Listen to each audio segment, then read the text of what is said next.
Ladies and gentlemen, welcome to the /r/politics breakdown. We're going to go ahead and open up an incognito window. And I have to look at horrendous Reddit. Oh, it hurts. Wait, this is what people... Okay, yeah, that's not going to happen. Normally I open up a... No, I can use the old domain. Cool. Here we are. Now, ooh, a little bit better. Just a hair, though. Only a little bit better. Yes, can I turn off the subreddit style? Maybe I can't. I have to find it. I guess I can't turn off the subreddit style. Anyway, this is the subreddit for politics, and we're going to discuss some of the articles they're featuring. Do I have Adblock? I don't have Adblock Plus. I think I might have Adblock Plus. Yeah, okay. Or uBlock Origin. So let's go and take a look at this article. So we're just going to take a look at some of these articles and determine whether or not they are factual. Huh.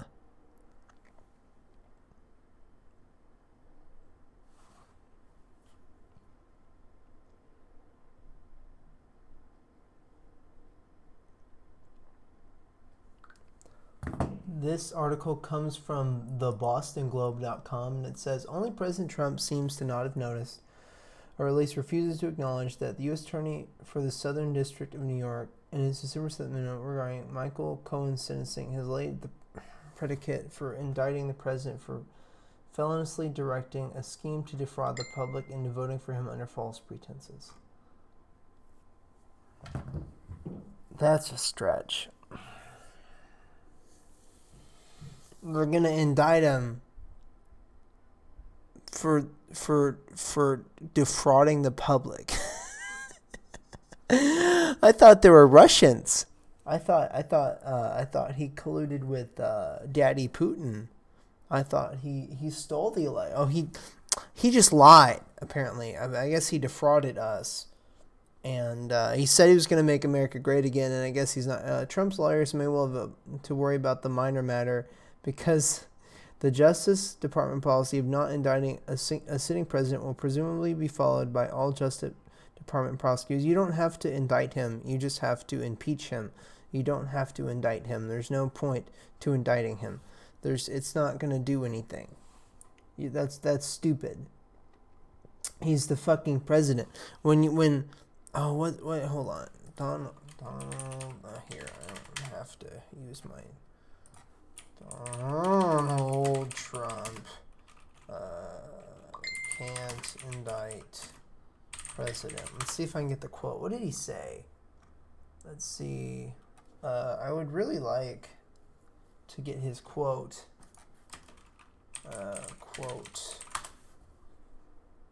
Oh shit. I would like to get the verbatim words that he said. So president couldn't be indicted.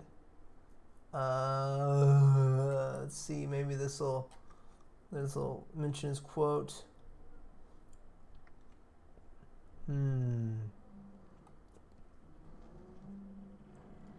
Presidents are immune from prosecution while in office. Rejecting a generally held view. Okay, what's this? God damn it. Trump basically said that he can't be indicted. And I guess there's a lot of ways you can interpret that. I mean, according to the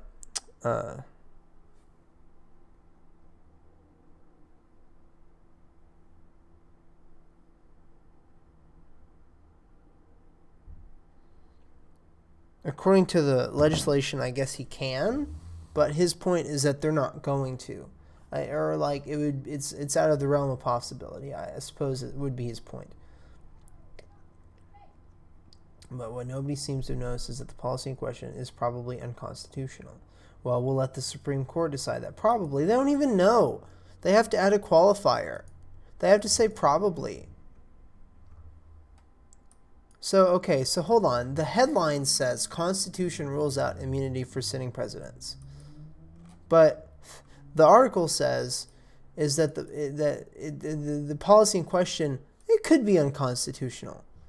So the headline says something, and then the article says, oh, well, it could be.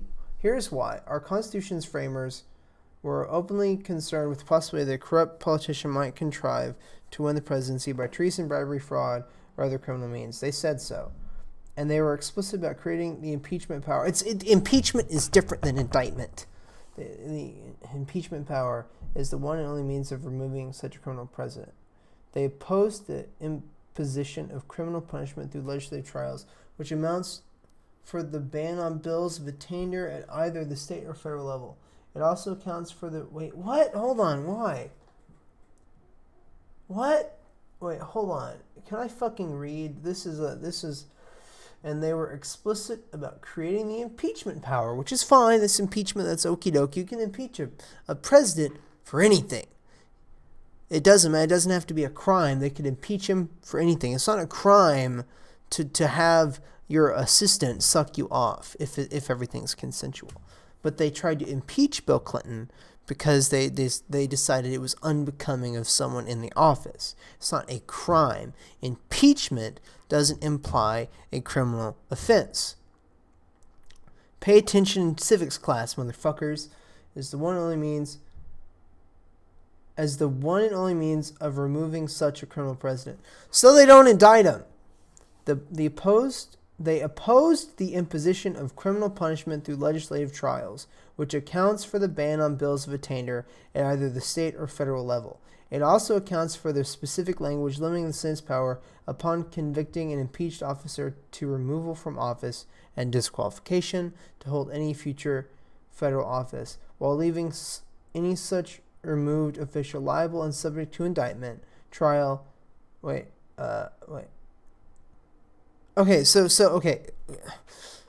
after he's impeached, he can be indicted.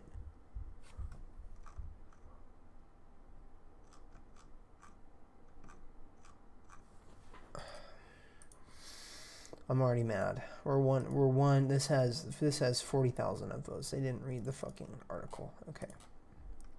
Trump lawyer Rudy Giuliani linked to multi-million-dollar campaign to ease sanctions against the Democratic Republic of Congo. Okay. All right. Okay.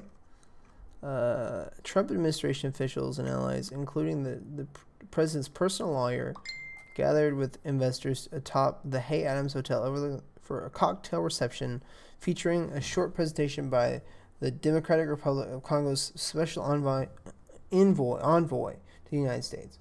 I gotta read this fucking text message.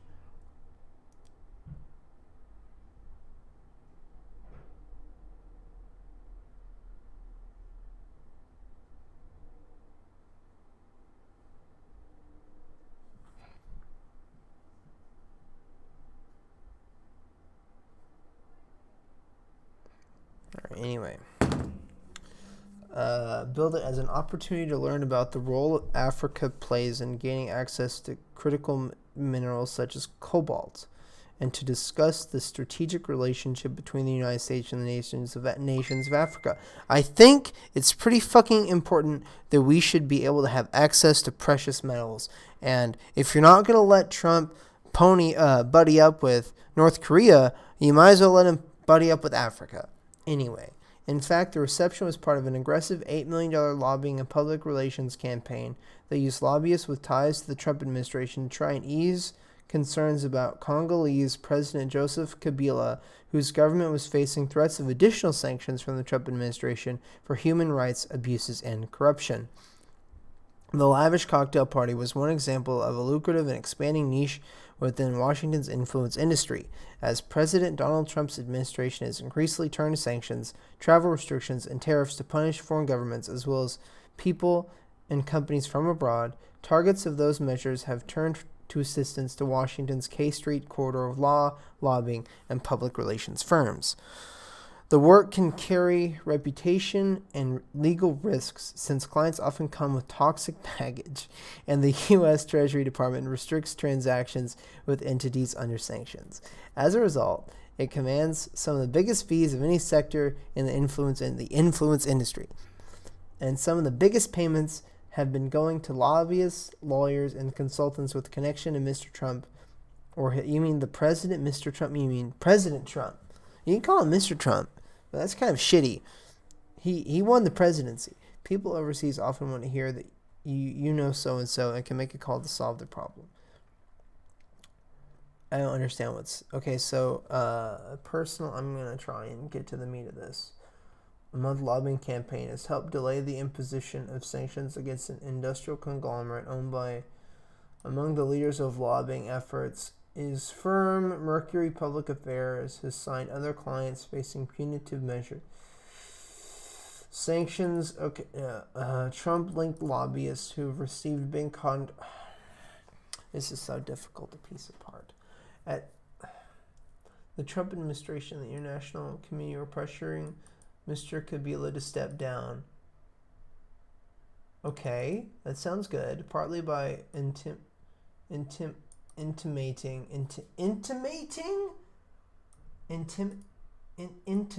That's a verb. Let's figure out what that one is. These journalists are really good about disseminating information. To hint. Why couldn't they say hinting? That his... Okay, listen. I know that you guys have fucking college degrees and you took a bunch of English classes for 6 fucking years to go write for The Independent. But please understand that the people reading... Well, let me back up. If you want people to read your fucking website, you have to talk to them like normal. Okay, that's a cool word. All right, that's a poetic word. That's an interesting word. It's neat. Okay, if you're going to be disseminating information to the general public, you don't want to use words like intimating. You want to say hinting, or hinted at, or slyly told to. Intimating. All right, and I don't have a fucking horrible vocabulary. Okay, I've read a book.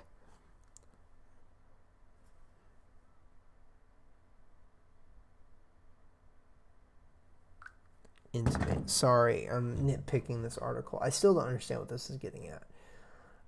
Is it possible that Juliet will let us know how to go ahead? Say he was not serving a party because he was interested in exploring business opportunity. We've always wanted to see what Africa's all about.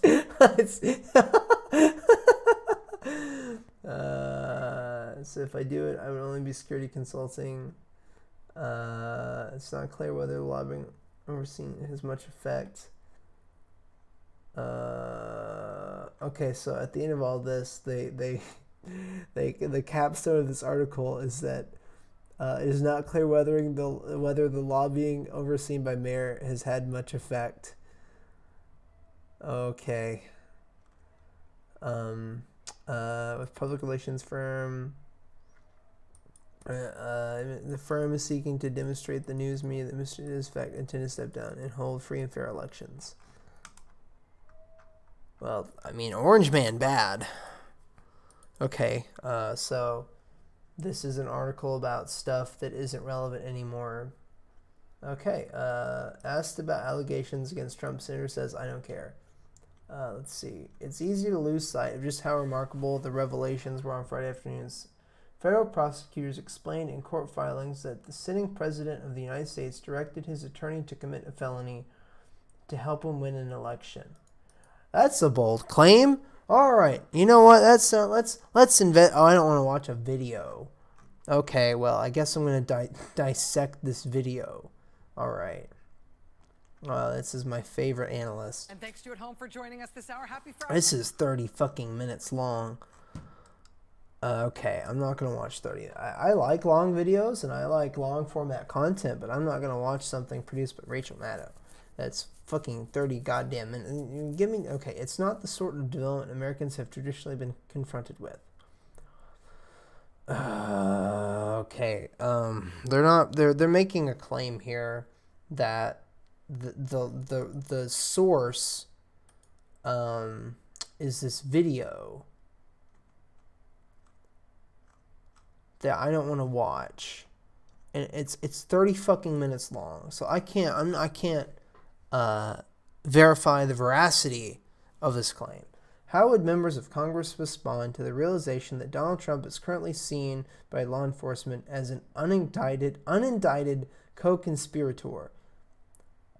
Some Republican senators are taking a cautious approach. We'll just have to wait and see where it lands. These are predictable. Trump was implicated. The Democrats will do anything to hurt this president. That's a hot take. I like that take. Alleged by federal prosecutors, and it was alleged. They're saying it happened. I can allege that MSNBC is run by a bunch of Jews, but I don't have any evidence. So it's just an allegation. We are putting too much stock in allegations at this point in time in America, and it's starting to kill us. Retiring Utah Republican added that we ought to judge Trump on the health of the economy, not on his suspected crimes. That's a pretty good deflection. Wholesale indifference to the rule of law in such stark terms. Maybe because it's an allegation and there's no fucking evidence. Because if there was fucking evidence, they would have impeached him long ago. Long ago. They wouldn't let a guy sit in office for fucking 3 goddamn years if he was, well, almost 3. Almost 3. We're getting on up there. We're getting close. They wouldn't let him just sit in office and ruin shit. That wouldn't happen. That's retarded. I don't know what else to say. If this guy was actually treasonous, they would actually be impeaching him right now. The Mueller investigation has found jack fucking shit to indict President Trump, or have enough evidence to file articles of impeachment, or else they would have done it already. I'm sorry. I'm not sorry. These people talking about allegations and election fraud and so on and so forth, they haven't produced any evidence that could get the Congress to file articles of impeachment. It's not going to happen. He's going to win re-election in 2020. This is all just some sort of FUD campaign to maybe have a chance at winning 2020. Maybe if they can convince enough NPCs to vote for blue people next election. Obstructing justice, Hatch demanded that Congress remove the sitting president from office. Maybe there was more evidence, insisting that committing crimes of moral turpitude, such as perjury and obstruction of justice, go to the heart of qualification for public office. Apparently, it didn't occur to Hatch to ask. So there's allegations, and a senator said something funny. All right. 3 articles down. Privately considering dumping Donald Trump. All right. Where's the evidence on this? I would really like to see the evidence. Republican lawmakers are growing increasingly nervous as special counsel Robert Mueller's net closes around President Donald Trump and his inner circle. You want to believe that so desperately, even considering dumping the president to save the party, according. Okay, all right, yeah, okay. Let's see how this is going to go. Eli Stokols, a White House reporter for the Los Angeles Times, said that concrete evidence of wrongdoing by Trump could make continued Republican support for the president untenable. Of course. There is some understanding, I think, inside the White House of just how dark it may be getting, the reporter said, adding that there were private conversations people there are having with Republicans on the Hill who are starting to be concerned. How does he know this? Is he he's got an ear to the wall? Noting that Republican lawmakers are starting to tell me privately. Okay, so we're going to trust this guy. This dude, we're just going to trust that this dude heard something from some other dude. Okay, let's see what this guy is claiming. At least he's not an anonymous source. Some of them are starting to tell me privately. Some of them, this means this happened once. If there's obvious evidence, the bottom's going to fall out. They're not going to be able to stand by this White House, and that's a looming problem for the president. if, okay, so this guy heard something that he's blowing way out of proportion, I think. The U.S. District Court for Southern District of New York last month, former Trump lawyer Michael Cohen pleaded guilty to making misleading statements to Congress during testimony detailing his contact with Russians during the 2016 presidential election. So he's going to jail not for colluding with Russians, but for lying in court. That's like getting Al Capone on tax evasion. It's like, no. Well, maybe it's not. Because Al Capone did other things that were verifiable. And I mean, if they've got to get Cohen on perjury,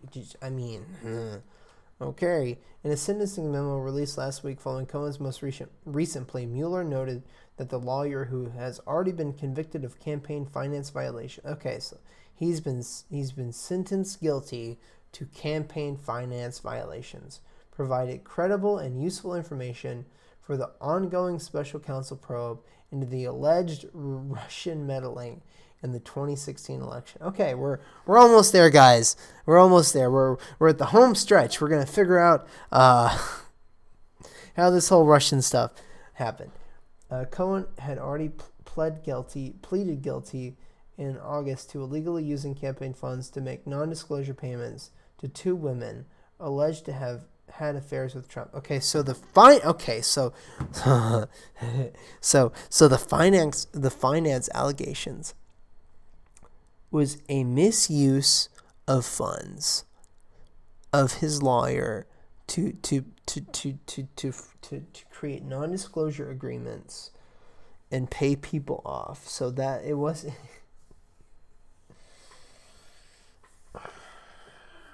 So the crime that we should impeach Donald Trump for is now paying off some porn stars that he had sex with decades ago, before he was president. Sorry, excuse me. I'm sorry. The sexual act occurred years ago, but he used campaign money to pay them off. Okay, that's a bit more egregious. A hair more. A wee bit. This is the Stokel's guy again. This is the word of God, apparently. This is enough to make an article. So I could just say shit to people, and they could make an article. I could be like, oh yeah, no, Trump, I was talking to Trump the other day, and he said he hated niggas, you know. And you can make an article. Anyway, I digress. In the Southern District of New York, both probably, I don't know, but probably have a lot more evidence than just the word of Michael Cohen, and that has to worry the president. Oh, they might. Trump and his attorney, Rudy Giuliani, have been characteristically stubborn in the face of the allegations. Maybe because there's allegations and they can't be proven, or they haven't been proven yet. Soon after the sentencing memo was published, the president tweeted, "Totally clears the president. Thank you." Yes, he and Rudy Giuliani on some level believe that they can continue to attack the investigators because it's a witch hunt, to try to convince the public that there is something nefarious and something politically motivated about this. You're trying to tell me that you genuinely think that this isn't politically motivated. You guys are fucking retarded if you genuinely believe that. When all the facts are laid out and people can see the investigators' work, I think it's going to be very problematic for the president. Well, I'll tell you what. If you can produce an article that doesn't have the word probably, okay, so they only had it once. How about could? Oh, could is in this article 5 times. Or no, it's in the article 3 times. How it might, perhaps, the could and probably. Yeah, you give me an article without could and probably, and then we'll talk. Chris Christie, punished Chris Christie, Republican former New Jersey governor. God damn, that's a shitty way to phrase that. Republican former New Jersey governor, or more like former New Jersey Republican governor, because former is the most important part of that sentence. Former New Jersey governor. Actually, you don't even need to say Republican. I mean, just say former New Jersey governor and longtime Trump ally. Republican is not necessary. That's his poor writing. Told ABC that the president and his inner circle had good reason to be concerned. The language in the sentencing memo is different from what we've heard before. Stefanov. The language sounds very definite, and what I'd be concerned about is what corroboration do they have?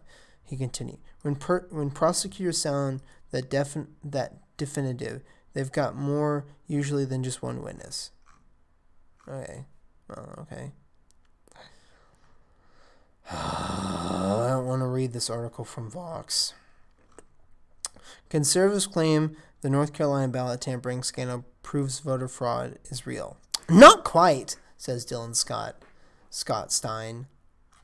There's election fraud in North Carolina. That's not the same as voter fraud. Okay, tell me the difference.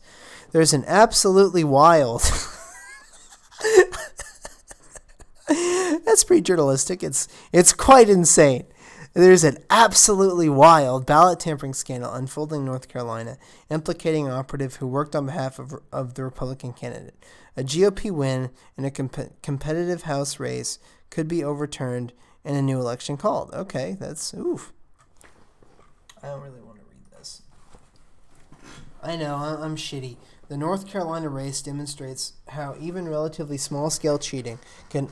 Alright, there's an ellipses. Can undermine faith in our system, and how, if anyone doubted it, voter fraud is real. Read one column in the Conservative National Review. We have to... Alright. There are a few problems with that take. Hold on. Even can undermine the faith in our system, and how, if anyone doubted it, voter fraud is real. I'm so confused. Okay. I'm not sure what's wrong with that take. That all checks out to me. That makes sense to me. I don't understand what's wrong with that take. There are a few problems, starting with the most important. What happened in North Carolina wasn't really voter fraud. It was election fraud, and yes, there's a meaningful distinction. Yet the reason... So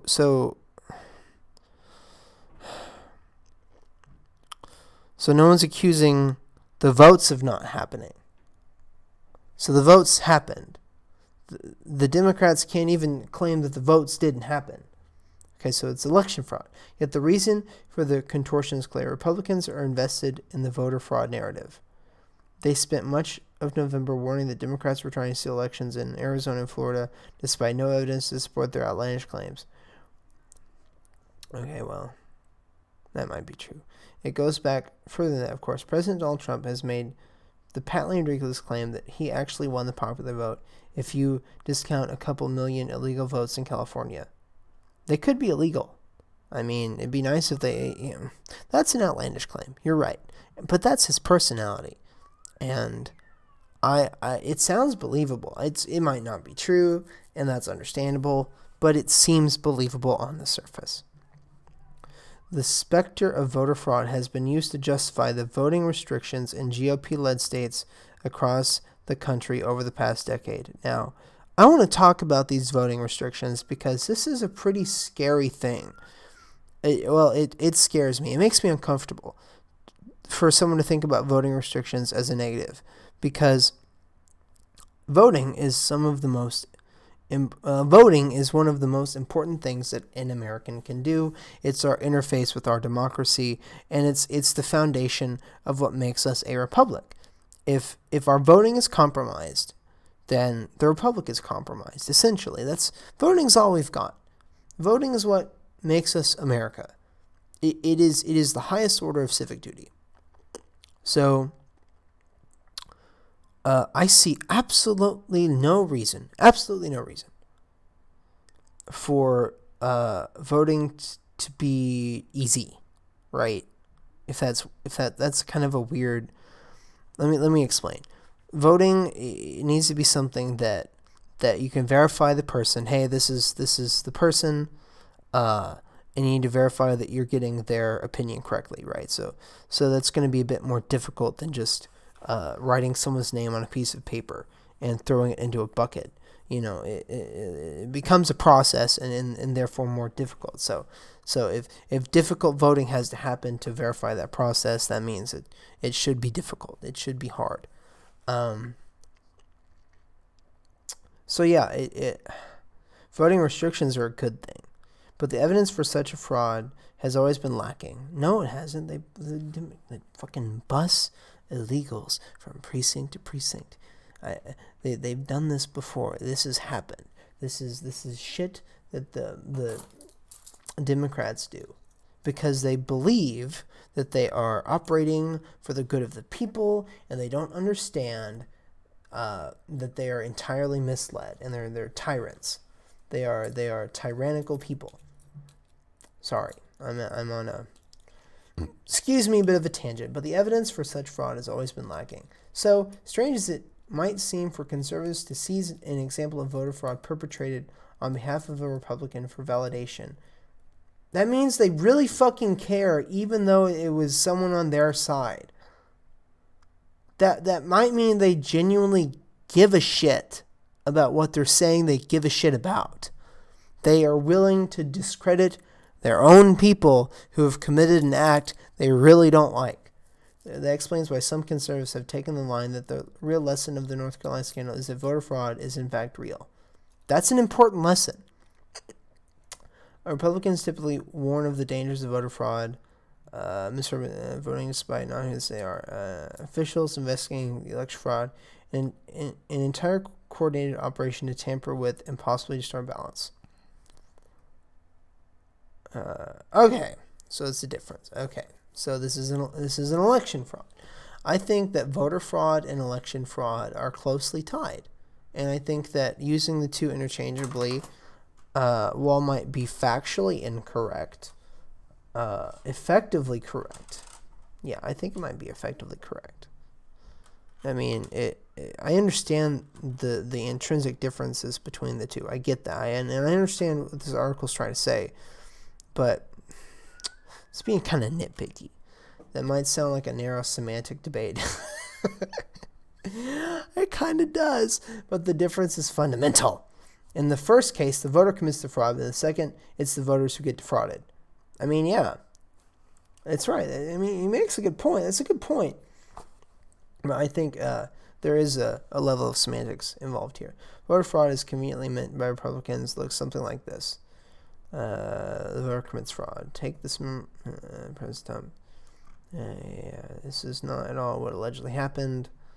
The precise contours of the scheme are still coming to focus, but in brief, local political operative paid by the Republican campaign appears to have orchestrated an operation to collect absentee ballots from voters against state law. So the thing they did that was illegal was to get more votes. Okay, all right, fair enough. You wanted to get more votes. Okay, illegal. The absentee ballots may have been destroyed or otherwise tampered with. So they wanted to destroy Democrat votes, it seems like. That an unusually high number of absentee ballots were requested but not ultimately returned, and voters have testified that people working for the operative took their ballots and said they'd finish filling out their votes for them. Oh, shit. That's not good. In other words, there was a coordinated effort that may have led to people's ballots not being returned and properly counted. That's not good. Some conservatives have cited the North Carolina scandal as evidence that voter fraud does happen, but they conflate two meaningfully different things. This isn't voter fraud. Thank you, Anthony Michael. I really appreciate your claps. That's really nice. It's clapping like a black girl on Twitter. Good job. Yeah, conservatives still choose to cite of all things these allegations of ballot tampering.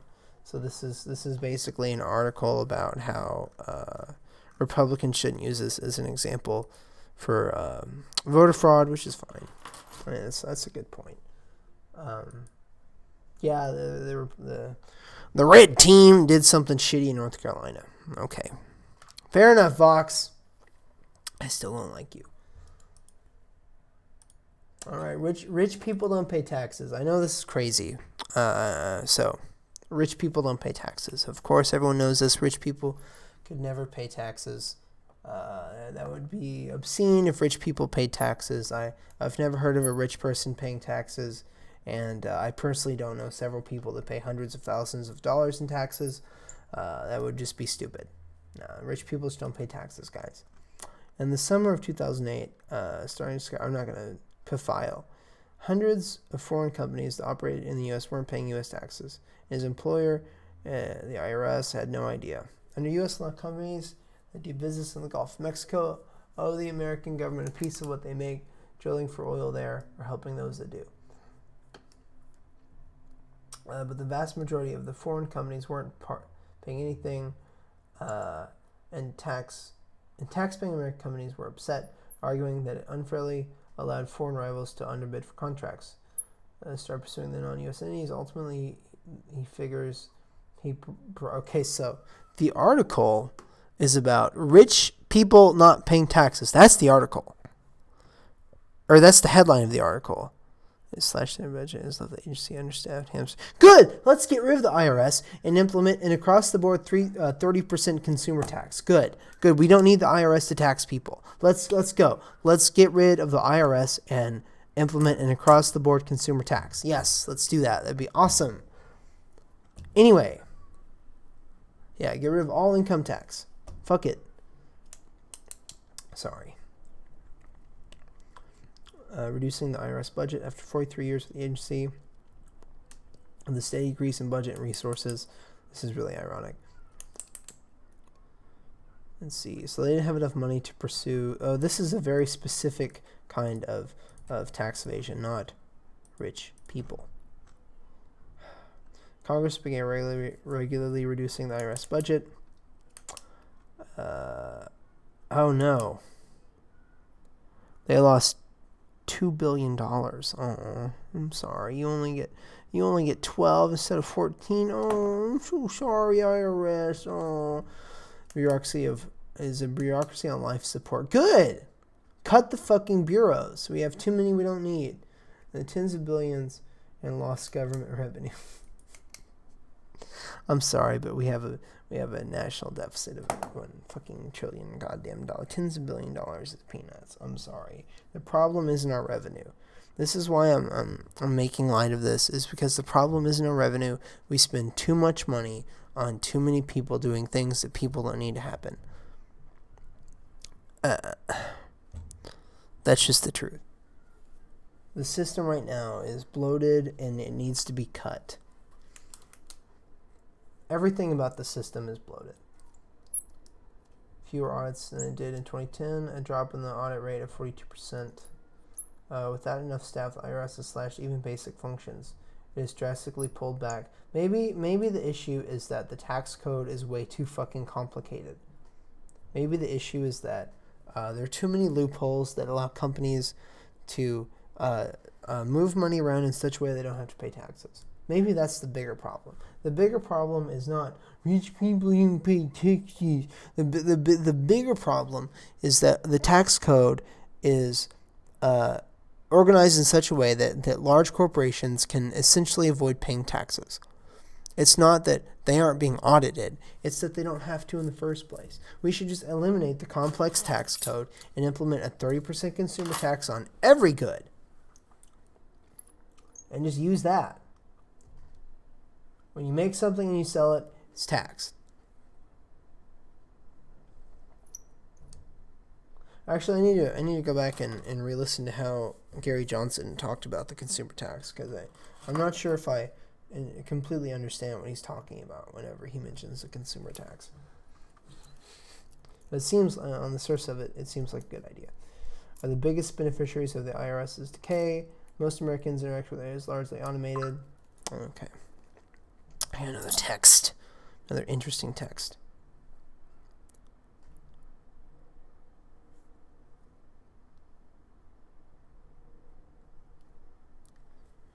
The story has been different for poor taxpayers. They oversees one of the government's largest anti-poverty programs. Isn't that a good thing? Or I thought we were supposed to not like poverty. the Earned Income Tax Credit, which provides cash to the working poor. Under continued pressure from Republicans, the IRS has long made a priority of auditing people who receive that money, and the IRS has shrunk. Those audits have consumed even more resources. This is hilarious. Okay, this is wrong. But this headline's stupid. The Trump administration paid nearly, wait, where are we at? I actually don't know what number post this is. Let's see. To recruit just 2 border agents. Okay, let's, oh my God. Oh, it's been 14 billion, 14 gazillion. This is the number so high. I don't know. Could be 6, it could be 14, who knows. The Trump administration paid an astonishing, it's not even 14, it's 13.6. I guess that rounds to 14, but still, to an outside contractor this year to increase border protection staffing. But that effort resulted in only 2 new job offers, according to a scathing report by a federal watchdog that called for immediate action to rectify serious performance issues. U.S. Customs and Border Protection granted Accenture Federal Services, a subsidiary of the global Accenture consulting company headquartered in the tax haven of Dublin. God, fucking Irish people. God damn, I hate them. Fucking tax haven. A $297 million contract last year to boost staffing by thousands in the wake of crackdown. The company is nowhere near satisfying at $75,000. Okay, so they gave the contract to the wrong company. Oopsie. That's for the contract. When the Inspector General audited the company's actions. Oh, so it looks like Donald Trump's paying attention to where the money's going. What a crime. Oh no, he's auditing shit. How awful. Accenture had successfully processed only 2 accepted job offers. In addition, it did so largely using CPB resources instead of its own. CPB officials argued that the Inspector General's conclusion, insisting that not only did the Accenture recruit 2 staffers, but it set up a hiring process and helped move thousands of applicants into the pipeline for consideration. Okay, so maybe it takes time to vet these people that we're going to be using to smack the Mexicans away. That's a valid point. That is a very valid point. And if they can prove that that's what's going on, then yeah, maybe it's not so bad that it's taking a while for them to set up the system. They requested evidence during its review of CPB oversight, did not provide any supporting documents of its oversight, and indicated it was still developing performance metrics. Private company is publicly traded. Read to all 4 recommendations from the Inspector General to address the situation. Oh, look. Okay, so this article's fucking retarded because it's literally about Donald Trump, like, auditing, or not Donald Trump, but the executive branch auditing money that they've, like, this is they're checking up on the money. They're doing a good thing here, so why are we upset? This is, let's see, let's read. Recall that the Accenture's was convicted of obstruction of justice in the Enron scandal. That's funny. Process only 2 Trump admin is anything but fiscally conservative. Are you retarded? They're checking up on the money, you dumb motherfucker. You can't read. You cannot read. He completely glosses over the fact where they're auditing the money to figure out if they're actually doing anything. Demanded the president be held accountable for his crimes 20 years ago. Why didn't this come out during the election? Who knows? The ongoing president's pro tempore, outgoing pros, the U.S. Senate doesn't care about Trump's alleged crimes because he is doing a good job as president. I hate to be the bearer of bad news. Think progress. That's kind of a really good point. Senate for another few weeks until he retires at the end of the term. Dismiss criminal allegations because they're just fucking allegations. Let's read this. This article is being passed around a bunch. But 2 decades ago, the same Utahn was one of the most vocal critics of then President Bill Clinton and supported his removal from office. Yeah, okay, we already covered the subject.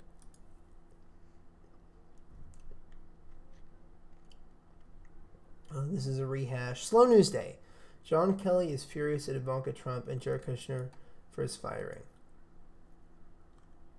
As Chief of Staff, John Kelly prepares to make his exit from White House at the end of the year. The retired Marine Corps general is reportedly furious. He's pissed off at Ivanka Trump and Jared Kushner over the roles they played in his firing. The news outlet reported that the president... So far, none of these articles have changed my opinion on the president, by the way. None of them. They haven't done a very good job.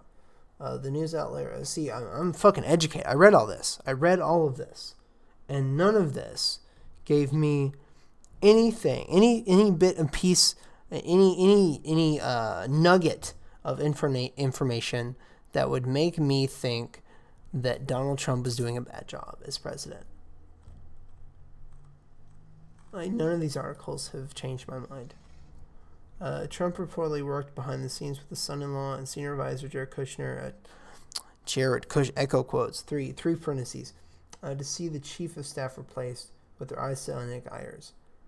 And this is how Trump operates. Trump's kind of weird. He only likes to talk to people that he feels that are close to him and are on his side. He's kind of strange in that manner. He doesn't really like to bring people in from the outside. He's very familial. It's interesting. I consider this an interesting aspect about the president. That's why he's relying on people like Kushner and Ivanka. These are his family. These are people that he trusts, and that's why he likes to bring them into the inner circle. The news outlet reported that the president, famous for the Prince catchphrase, you fired, had been happy with Kelly, but could not bring himself to fire him. Probably because his Kushner wanted him to do it. Or behind the scenes with his son-in-law.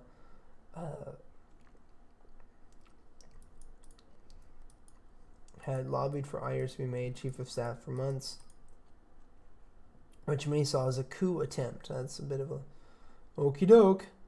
Rather than dismiss Kelly himself, Trump reportedly looked for others to do the work for him last week. To fire Kelly. Why? How could he do that? In a major blow to the president, however, Ayers announced publicly that he would not be taking on the role. I want to serve our nation at the White House. I will be departing at the end of the year. Okay, so he's got to find a new one. Make clear that he planned to return to Georgia, but said he would still be working with the Trump team to advance the cause. While Trump's feelings... So he's not even, pissed off. He's just I don't want to be fucking chief of staff.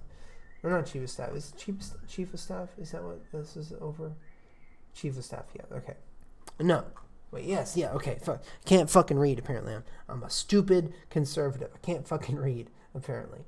While Trump's feelings that the blatant rejection are unclear. Pence appeared to have no hard feelings. Nick Ayers has done an outstanding job. Yeah. It is yet to be determined who will replace Kelly, with a list of candidates reportedly under consideration for the role. Okay. So this is a bunch of nothing. This is completely uninteresting in every single way. Comcast rejected by small town. Municipal fiber is a good idea. Courts likely to strike down Republican lame duck power grabs. Experts say. Says the experts. Trust the experts. Trump super pissed. He's super pissed, guys. I'm super pissed. Oh, we live in a clown world. All right, let's go to my favorite subreddit. This is my favorite place. This, if you're unaware, this is what happens when you go to college for 8 years and major in gender studies. This is what happens to you. You become a member of this community. It comes free with your degree. This is Comrade Pam. I despise violence, but what is the violence? What is the violence of all these people in burned luxurious cars? What? People in burned luxurious cars. I'm trying to...